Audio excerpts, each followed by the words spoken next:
Jamaah, oh jamaah. Alhamdulillah. Alhamdulillahirrabbilalamin. Kembali lagi di Islam Itu Indah. Jamaah Islam Itu Indah yang dirahmati Allah yang baru bergabung. Kita ingatkan lagi nih. Hari ini kita sedang membahas tentang tema jangan tertipu dengan harta. Walaupun kita butuh harta. Gitu ya. Masya Allah luar biasa. Dan sebelum kita lanjut saya akan mengajak kembali jamaah yang ada di rumah untuk melihat sebuah video tayangan. Ini ada video tayangan tentang badai PHK terjadi di mana-mana. Ini dia tayangan. Di antaranya yang tidak mampu bertahan dalam ketatnya persaingan di era ekonomi digital.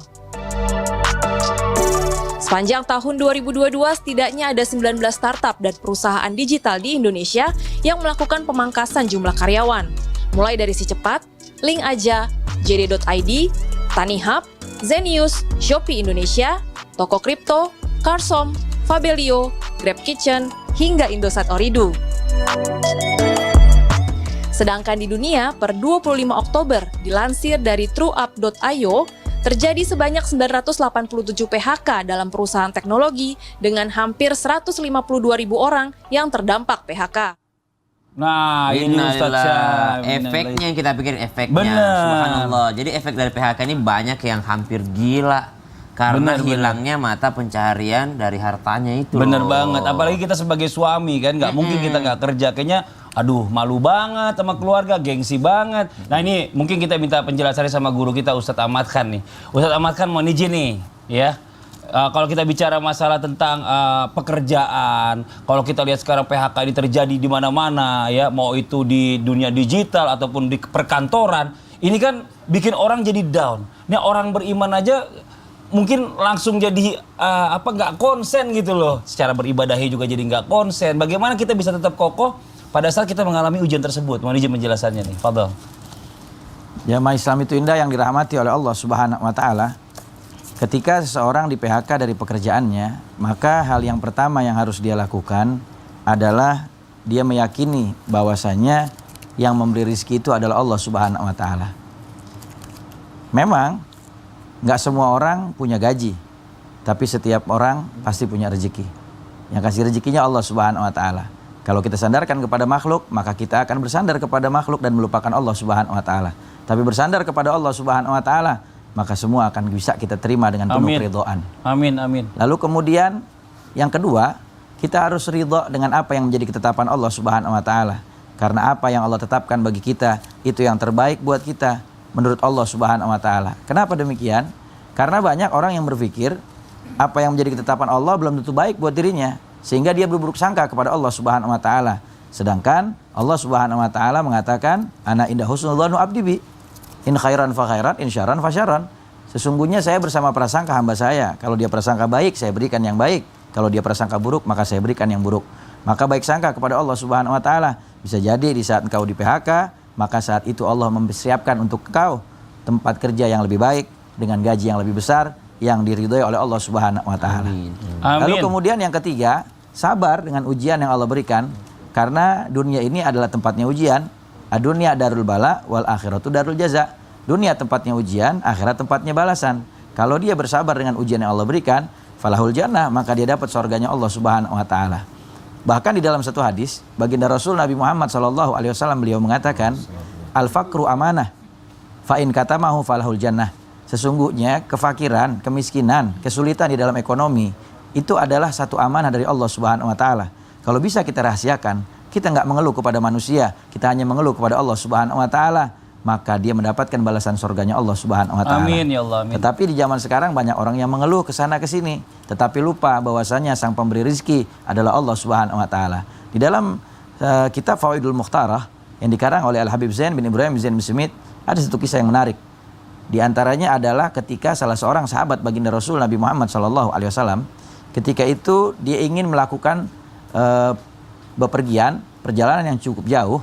Ketika itu dia berkata kepada istrinya, berapa yang harus aku tinggalkan untukmu selama aku di perjalanan, selama aku sedang ada tugas? Lalu istrinya berkata, apakah engkau sanggup kalau aku sebutkan berapa nominal yang harus engkau titipkan? Tidak. Ya sudah, berangkat saja, lakukan tugasmu. Karena sesungguhnya yang memberikan rezeki dan menanggung kehidupanku dan anak-anakku adalah Allah Subhanahu wa taala, bukan engkau. Engkau hanyalah orang yang memakan rezeki Allah, tetapi Allah lah yang memberi rezeki. Masya Maka Allah. tanamkan di dalam diri kita, insya Allah kita bisa survive dan bisa berusaha. Amin. Waalaikumsalam. Ya, memang walaupun sekarang dunianya udah teknologi, segala sesuatu diwakilkan oleh robot, bukan berarti kita jadi kehilangan rezeki. Robotnya dapat rezeki enggak juga.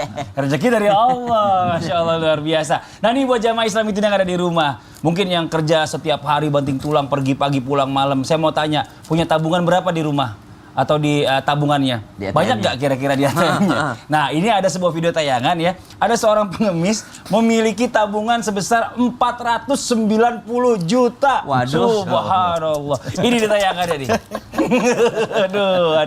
Yang pindah. 160 juta. Itu berangkat dari jam 9 pulang jam 6. Saya berangkat dari subuh jam 3 Sampai jam pagi berapa? bangun. Sampai jam jam berapa? 4 jam 4 pagi. Rekening. Pulang sampai malam jam 9 malam malah. Itulah yang kita sebutin, ya Allah, ada orang kerja banting tulang gitu ya, Iya. bahkan sampai meninggalkan keluarganya, long distance married gitu ya, sampai jauh dari keluarganya, subhanallah. Tapi ingat ya, namanya minta-minta itu bukan pekerjaan. Nah, ini kita pengen cari tahu juga. Minta-minta bukanlah suatu pekerjaan. Betul. Dan ya. tidak disenangi. Ada dalam juga agama. zaman sekarang ini dengan memanfaatkan sosial media. Mohon maaf ya buat jamaah Islam itu yang ada di rumah. Ini banyak orang yang akhirnya kayak jual derita nih Ustaz Ayat.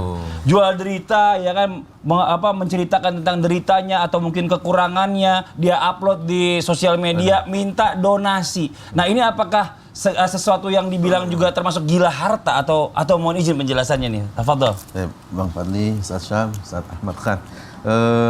Tadi menarik kalimatnya, apakah ini menjual penderitaan dan termasuk dalam kategori gila harta? Iya. Ya, ada dua riwayat paling tidak di dua kitab Sahih Bukhari dan Muslim dari Abdullah ibnu Umar radhiyallahu anhuma wa ardahuma.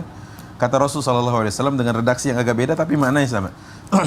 La tazalul mas'alah, dan akan senantiasa ada budaya tadi karakter meminta-minta tadi itu, bahkan jadi kerjaan malah sebagian orang. Iya, sampai profesi. hatta yalqallah wa laysa ala wajhi muz'atul lahm. Ya. Orang ini sampai nanti berjumpa dengan Allah tidak ada satupun daging di wajahnya. Ini hadis riwayat Bukhari. Nah, riwayat Muslim beda lagi. Ma yazalul rajul, ya. Dan senantiasa seseorang itu yas'alun nas, meminta-minta kepada orang lain, pihak lain, hatta ya'tiya yaumal qiyamah wa laysa ala wajhi muz'atul lahm. Sampai dia datang hari kiamat enggak ada daging di wajahnya. Coba, kalau ini hadis difahami dengan baik, apa kata para ulama tentang penjelasan hadis ini? Yakni yas'alun nas takatsuran. Minta sama orang untuk memperkaya diri. Ya, tadi kata Ustaz Syam, ada yang berangkat pagi, pulang pagi lagi. Bener. Tabungan pas-pasan. Kadang-kadang loh, tabungan cuma 3 Kadang-kadang nggak ada doang tabungan. gitu. Ya kadang-kadang tabungan Kadang-kadang nggak ada nggak tabungan udah gitu. minus. Ternyata dia yang cuma menjulurkan tangan gini 460 tadi. Aduh, ya Allah, Ini kan ya Rabb. hati-hati. Ini adalah sebuah akhlak yang tercela. Kenapa? Karena sampai dia itu memanfaatkan apa yang menjadi perjuangan orang itu, kesungguhan orang tadi, ya, keseriusan dia dalam menjemput rezeki dan nafkahnya, dia hanya tinggal begini aja, gitu kan? Dan apalagi maaf kalau sampai dia di dalamnya memberikan tampilan-tampilan kedustaan. Ya. Dulu kita temukan tuh ada borok di kakinya, Iya. gitu kan, ya Allah, mukanya hancur gitu. Enggak taunya tepung terigu dikasih obat merah, Iya, gini taruh di sini. aduh. Gitu ya. Ini hati-hati, udah salah bertambah salah. Yang pertama, kesalahan dia adalah tadi tasaulan, ya selalu meminta-minta karena untuk takasuran. Yang kedua adalah dia melakukan tindakan al-kadzib. Dan kadzib ini, kedustaan ini, kata Rasul sallallahu alaihi wasallam yang sahih hadisnya tersebut, wa innal kadziba yahdi ilal fujur, akan mengajak orang pada kesalahan. Wa innal fujura yahdi ilan nar, dan kesalahan, perbuatan fujur akan mengantarkan seseorang pada neraka. Wa innar rajula la yakdzib hatta yuktaba indallahi kadzdzaba. Kalau orang ini sudah biasa dengan kebohongan, ketidakjujuran, pasti dia dicatat sama Allah sebagai pendusta. Nauzubillah min zalik. kan? Tapi memang bener zaman dulu banyak banget tuh orang pakai celana double-double. Iya. Mohon maaf ya sebelumnya ya. Dia pura-pura kakinya buntung. Padahal padahal dilipat. dilipat begini pakai celana lagi. Benar Ustaz. Nauzubillah min zalik. Dia minta-minta, ya Allah ya Hati-hati, Rabbi. betul, hati-hati. Pokoknya ya seandainya memang butuh banget, kalau bisa jangan minta-minta di jalan lah ya. Jual prestasi. Jual prestasi. Gitu, tunjukkan. Masya Allah. Selama masih punya tenaga kerja yang betul. menghasilkan yang berkah, Masya Betul, Allah. betul. Kita lanjut lagi nih. Buat jamaah Islam itu yang ada di rumah, saya akan membacakan pertanyaan yang masuk yang ada di sosial media Islam Tindak. Kalau gitu kita masuk ke segmen Tanya Dong Ustadz. Kami semua tanya dong Ustaz. Oke, kita masuk ke pertanyaannya. Ini dia. Wah. Jamaah, ini dari jamaah di rumah. Mana dia? Oh, ini dari Instagram hamba Allah ya. Assalamualaikum Ustadz. Waalaikumsalam warahmatullahi wabarakatuh. Apa yang harus dilakukan ketika ibu tiri saya memandang harta adalah segalanya? Dan hal tersebut menyebabkan cekcok dengan tetangga karena menganggap mereka tidak layak bergaul dengan ibu tiri saya karena mereka kurang berkecukupan. Mohon dijawab Ustadz, terima kasih. Wah, ini Ustadz Ahmad Khan, mohon izin dijawab nih. Masya Allah. Kalau kita lihat pertanyaannya, ini kembali lagi kepada hablum minanas. Banyak di zaman sekarang manusia yang terlalu melupakan hablum minanas. Sehingga mereka pikir cukup deh dengan hablum minallah. Yang penting sholat 5 waktunya rapi. Urusan yang Allah fardukan selesai. Tetapi urusan dengan manusia mereka nggak pertimbangkan. Mereka tidak perbaiki. Padahal ini juga salah satu penyebab yang bisa menghalangi manusia masuk ke dalam surganya Allah Subhanahu wa Ta'ala. Hati-hati. Maka apa yang harus dilakukan? Yang pertama, sebagai seorang anak, minta maaflah kepada tetangganya atas nama ibunya. Kenapa? Khawatir nanti ada kezoliman atau kesalahan yang bisa menyebabkan orang tuanya justru terhalang masuk ke dalam surganya Allah Subhanahu wa Ta'ala. Yang kedua, sampaikan kepada ibu kita dengan adab dan akhlak, atau kita ajak ibu kita hadir majelis ilmu, pengajian, sehingga mereka bisa memberikan, para ulama itu memberikan nasihat-nasihat kepada ibu kita ketika hadir di majelis tersebut agar memahami bahwasanya jangan sampai cinta kepada dunia dan juga jangan sampai menuhankan harta. Nauzubillah min dzalik. Dan yang ketiga, perbanyak doa dan usaha. Doa apa? Maksudnya doakan orang tua agar dilembutkan hatinya, agar dijauhkan dari kecintaan kepada dunia, agar bisa menerima segala sesuatu yang ditetapkan oleh Allah Subhanahu wa Ta'ala. Wallahu a'lam bishawab. Iya, kadang-kadang orang bisa nggak nerima juga karena dia keturunannya dulunya wah orang hebat gitu loh, keluarganya, kakeknya gitu. Kan kakeknya. Kalau dia enggak, iya. Dia keturunan ke-8. Nggak kuat nanjak. Bagian ampas dia. Keturunan 8. Nauzubillah min dzalik. Nah, kita masuk lagi ke pertanyaan yang berikutnya nih dari Instagram hamba Allah. Assalamualaikum Pak Ustadz. Waalaikumsalam warahmatullahi wabarakatuh. Maaf Ustadz, saya mau tanya.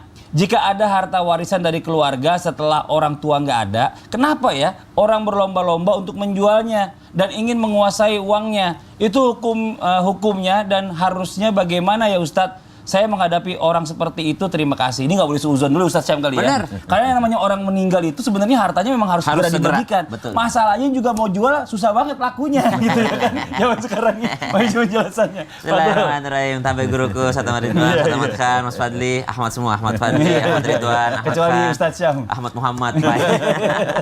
Bismillahirrahmanirrahim. Subhanaka la ilma lana illa ma 'allamtana innaka antal alimul hakim. Rabbi shrah li sadri wa yassir li amri wahlul 'uqdatam min lisani yafqahu qawli waj'al li wazira min ahli. Amin amin amin ya rabbal alamin.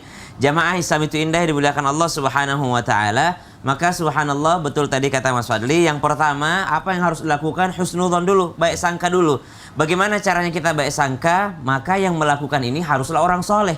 Kata ulama kita, bagaimana orang tidak berburuk sangka kepadamu sedangkan engkau sengaja atau engkau menempatkan dirimu ke tempat yang orang pasti buruk sangka. Subhanallah.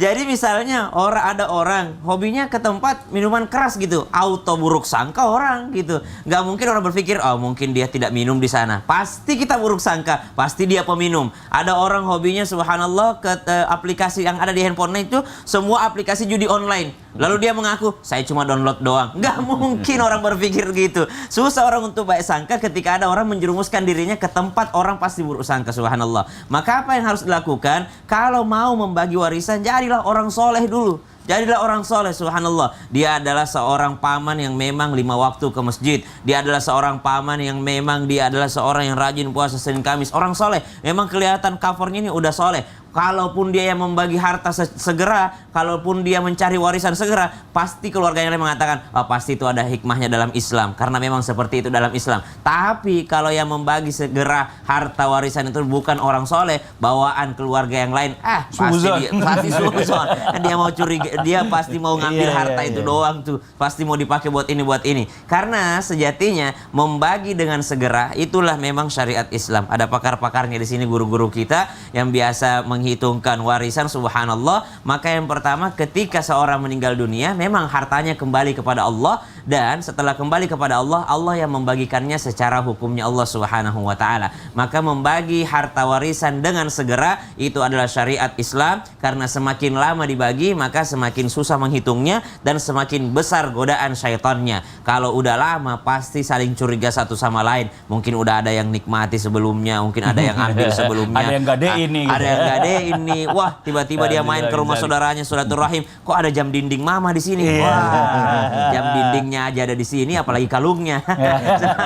Gara-gara jam dinding dia mikirin kalung orang tuanya ada di rumah saudaranya. Yang kedua, apa yang mesti dilakukan kalau sudah seperti ini, ada orang yang meninggal dunia, maka mesti bermufakat semuanya, mesti bermusyawarah semuanya. Tidak boleh juga ada satu orang yang menguasai, mentang-mentang dia yang anak pesantren, mentang-mentang dia yang mungkin paling dekat sama orang tuanya dahulu, mentang-mentang dia yang punya sedikit ilmu agama, akhirnya menzalimi daripada orang lain. La tashtaru bi ayatillahi tsamanan qalila. Jangan gunakan ayat-ayat Allah ini untuk dijual dengan harga yang murah, alias dia menjatuhkan saudaranya dengan ayat-ayat Allah. Dia mengaku bahwa dia yang mengerti, akhirnya dia menzalimi saudara-saudaranya. Namun subhanallah, jamaah Islam itu Indah yang dimuliakan Allah Subhanahu wa taala, kami dari tim Islam itu Indah ingin memberikan sedikit informasi, mengajak semuanya untuk membantu saudara-saudara kita yang kemarin baru saja terkena musibah gempa bumi yang terjadi di Cianjur melalui dompet amal Transmedia yang bisa dilihat di gambar berikut. Ada gambarnya ya, silahkan. Subhanallah. Dan juga kalau mulai melalui gambar ini juga bisa, dan juga melalui http://dtk.id/donasi bencana. Insyaallah mudah-mudahan dengan amal kebaikan kita bisa sampai terhadap saudara-saudara kita yang ada di Cianjur yang sedang terkena musibah dan sekitarnya. Wallahu taala a'lam. Silahkan. Subhan